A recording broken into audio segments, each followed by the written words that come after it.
एक बाहुबली का पूरे बुंदेलखंड में राज चलता था। लोग डरते थे, घबराते थे उसके सामना करने से। दरअसल ये कहा जाता है कि उसके घर में एक तालाब था और तालाब के अंदर मगरमच्छ पल रहे थे। लोगों में इस तरह की बातें, चर्चाएं थी कि वो लोगों को मारकर उसमें मगरमच्छों को खिला देता है। दरअसल इसलिए किसी की हिम्मत नहीं होती थी। एक बार उस पर एक हत्या का आरोप था और हत्या के आरोप में वो जेल चला जाता है और जेल में रहते ही उसने फैसला किया कि वो विधायक बनना चाहता है। मध्य प्रदेश की विधानसभा पवई से उसने चुनाव चिन्ह लड़ा और चुनाव चिन्ह मिलता है उसके निर्दलीय के रूप में हाथी का।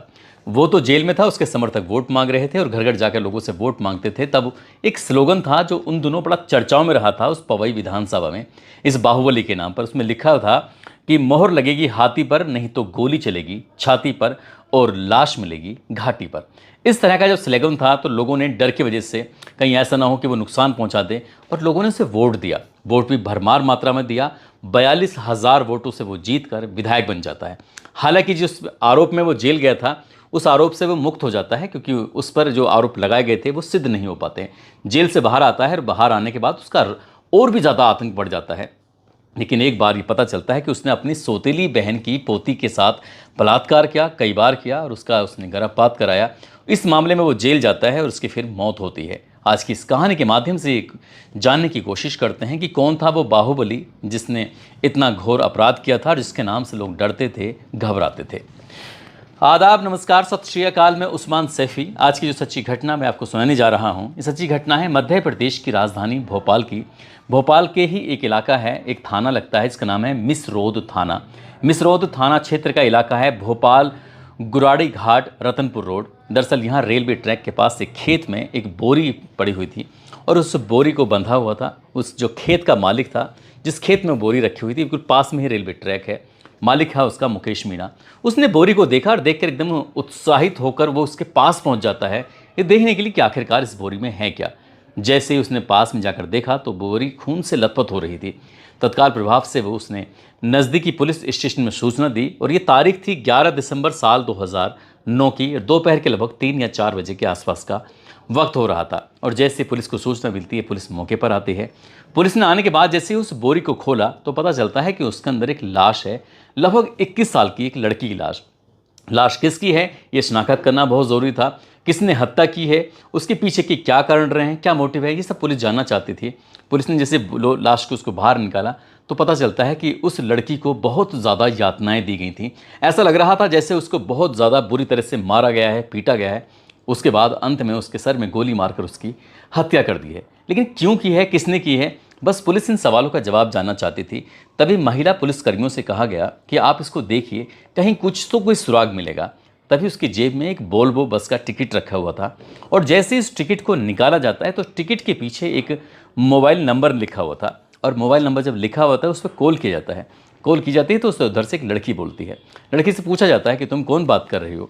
लड़की बताती है अपने बारे में। फिर पूछा जाता है कि एक टिकट है जो वोल्वो बस का है और उस टिकट पर एक नंबर लिखा हुआ है, इस नंबर वाली लड़की कौन है, क्या तुम इसके बारे में बता सकती हो। बस इतना कहना था कि सामने वाली लड़की रोने लगती है।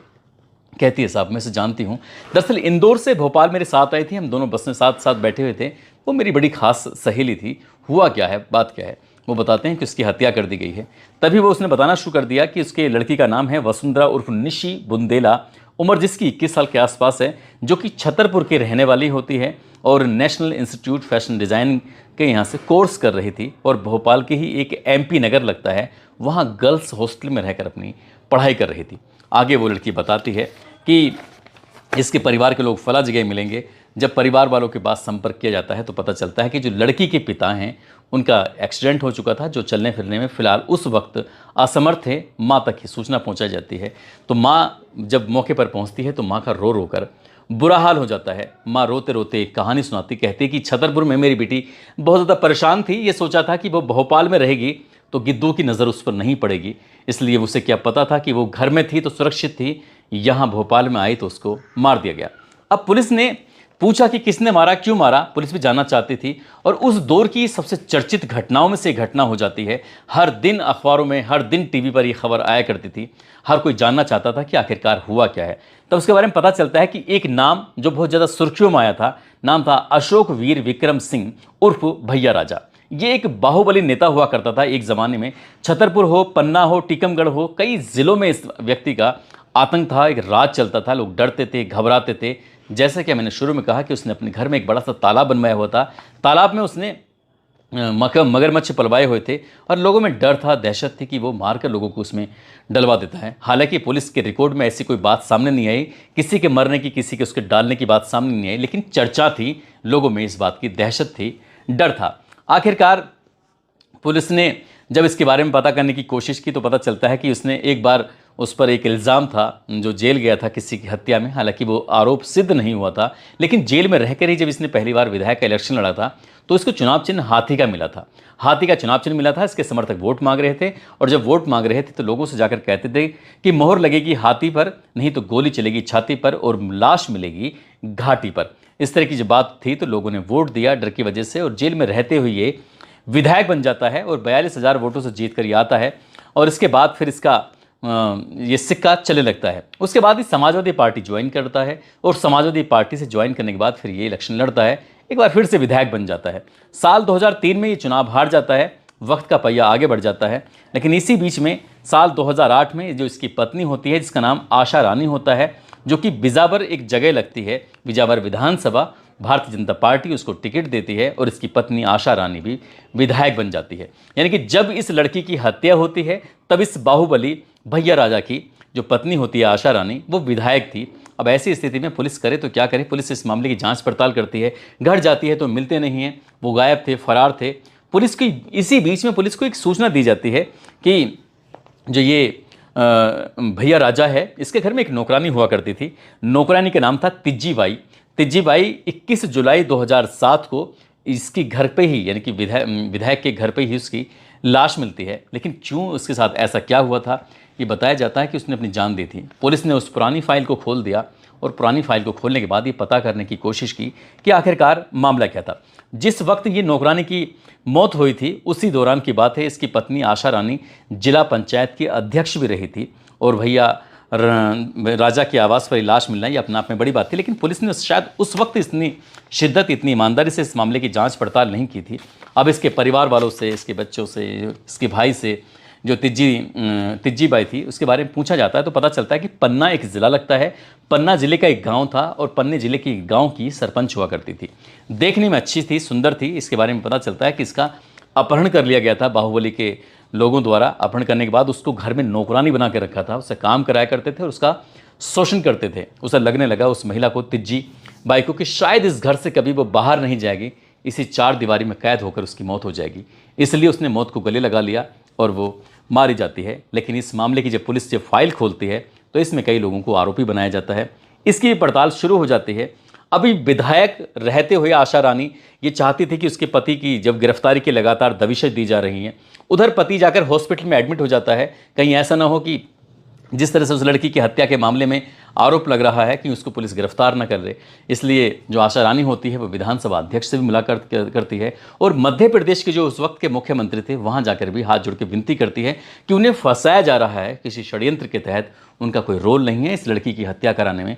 इसलिए इस मामले की निष्पक्ष जाँच कराई जाए। पुलिस अपनी जांच कर ही रही थी और ये बचने की लगातार कोशिश कर रहे थे। इधर तो पत्नी इधर दाएं बाएं हो जाती है। लेकिन पुलिस ने जब उस बाहुबली यानी कि भैया राजा को गिरफ्तार करने की जब कोशिश की तो पता चलता है कि उस वक्त वो हॉस्पिटल में था और वो बेवजह हॉस्पिटल में एडमिट था। ये दिखाने की कोशिश कर रहा था कि वो बहुत ज़्यादा बीमार है। लेकिन पुलिस ने जब देखा कि उसे छुट्टी हो चुकी है हॉस्पिटल से, तब उसको वो गिरफ्तार करती है 20 दिसंबर 2009 को। आखिरकार जब इसके बारे में पता चलता है कि वसुंधरा उर्फ निशी बुंदेला, इसकी हत्या के पीछे की क्या राज था, क्या कारण था, तो पुलिस जब इस मामले की जांच पड़ताल में जब जुटती है तो पता चलता है कि इस लड़की पर इस व्यक्ति का पहले से ही दिल आया हुआ था। इसके साथ वो लगातार शोषण कर रहा था और उस लड़की ने जिस दिन उसकी मौत होती है, जिस दिन वो मारी जाती है, उससे लगभग 1 महीना पहले उस लड़की का अबॉर्शन हुआ था, वो भी इंदौर शहर के अंदर। और उस लड़की ने अपनी माँ को पूरी कहानी बताई थी कि किस तरह से उसके पीछे जो उसका नाना लगता है वो किस तरह से उसका रेप करता है, उसके साथ गलत काम करता है और बाकी लोग जो उस घर के अंदर हैं जो हैं वो सपोर्ट करते हैं। फिर पुलिस को ये पूरी बात बताई जाती है। पुलिस ने इस मामले में और तफ्तीश की। तफ्तीश करने के बाद इसमें भैया राजा को गिरफ्तार किया जाता है और साथ ही जो उसका ड्राइवर होता है जिसका नाम भूपेंद्र सिंह उर्फ हल्के भैया होता है, साथ ही एक पंकज शुक्ला होता है, एक नौकर अभिमन्यु होता है, राम किशन लोधी होता है।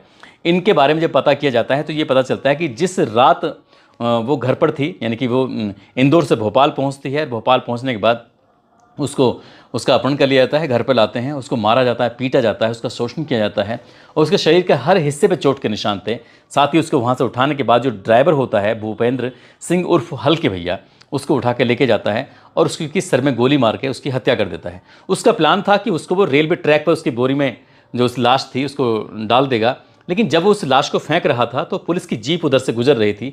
उसे लगने लगा कि जैसे पुलिस उसका पीछा कर रही है, इसलिए उस लाश को बजाय ट्रैक पर डालने के उसको वो खेत में डालकर फेंक जाता है, भाग जाता है। और अगर वो ट्रैक पर लाश गिर जाती तो शायद इस केस को खुलने में और ज़्यादा दिक्कत होती, पहचानने में दिक्कत होती, क्योंकि उसकी जेब में एक वोल्वो बस का जो टिकट था उसमें जो नंबर लिखा हुआ था उस नंबर से उसकी शनाख्त हो भी गई थी। यदि ऐसा ना होता तो शायद इस लड़की को इंसाफ मिलने में बहुत ज़्यादा देरी हो जाती।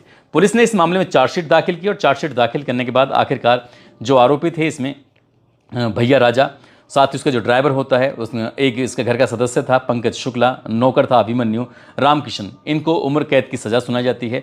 और जब ये उम्र कैद की सज़ा सुनाई जाती है तो उसी साल की बात है, नवंबर 2013 में तिज्जोबाई की जो फाइल खुली थी उसमें भी आरोपियों को 10 साल की सज़ा सुनाई जाती है। वक्त आगे बढ़ जाता है और वक्त आगे बढ़ने के बाद साल 2014 की बात है, 19 दिसंबर की तारीख थी। हालांकि वो कई दिन से बीमार चल रहा था, बाहुबली जो बीमार चल रहा था उसको हॉस्पिटल में एडमिट कराया जाता है और 19 दिसंबर 2014 को उसकी मौत हो जाती है। कुछ वक्त आगे बढ़ने के बाद इसमें कई लोग इसमें जो आरोपी बनाए गए थे उन्हें भी राहत मिल जाती है, कुछ लोगों को जेल से ज़मानत मिल जाती है और कई लोग ऐसे थे जो जेल में सलाखों के पीछे अपना वक्त गुजार रहे थे, जिनकी क्या सज़ा थी उनको सज़ा को गुजार रहे थे। दोस्तों, इस पूरे घटनाक्रम को सुनाने का उद्देश्य किसी को परेशान करना नहीं है, किसी का दिल दुखाना नहीं है, बल्कि आपको जागरूक करना है, आपको सचेत करना है और जाते जाते आपको यही बताना है कि बुरे काम का बुरा नतीजा होता है। जैसा इस बिटिया के साथ हुआ था, इसे बताया जाता है कि इसका छतरपुर में ही रहने वाली होती है, अपने माता पिता के साथ रह रही थी, वहीं से ही इस पर गंदी नज़र थी, वहीं से ही इसके साथ गलत हो रहा था। माँ बाप ने ये सोचा कि घर से बेटी को पढ़ाने के लिए बाहर भेज देते हैं तो शायद उसकी जान बची रहेगी, उसके साथ ऐसा गलत नहीं होगा। लेकिन पुलिस की जब जांच पड़ताल होती है तो इंदौर में उसका गर्भपात कराया गया था, ये बात बिल्कुल सच साबित होती है। लेकिन शोषण के बारे में ऐसे कुछ ज़्यादा बहुत बात नहीं आती और मैंने इसके बारे में और कुछ जानने की कोशिश की तो इससे ज़्यादा जानकारी मिल नहीं पाती है। जाते जाते महाराजगंज के रहने वाले हैं उस्मान अली और संभल के रहने वाले हैं चंद्र विजय सिंह, मोनू यादव, राजिया परवीन। इन लोगों का जन्मदिन है, इनको जन्मदिन की ढेरों सारी शुभकामनाएं, बहुत बहुत मुबारकबाद। साथ ही कुछ लोगों ने नाम लेने की अपील की है, जिसमें सर राजेंद्र यादव हैं, सत्येंद्र वर्मा, उनकी बेटी हैं शानवी, हाफिज़ मतीन, गौरव मिश्रा, हरिंद्र कुमार यादव, कृष्णा गुप्ता, मोहम्मद शाकिर, मंजू चौहान आर्टिस्ट हैं, अरशद राव, डॉक्टर नूर आलम, मदन लाल, रंजीत पासवान, शशि गोरखे, तौहीद अंसारी, सलमान खान, रोहित सिंह, मोहम्मद साबिर, सुभाष बिंद, मंटू कुमार शाह, रवि चौधरी, विनोद वर्मा, पुष्पेंद्र सिंह चौहान। आप सब लोग अपना ख्याल रखें, सुरक्षित रहें। जय हिंद, जय भारत।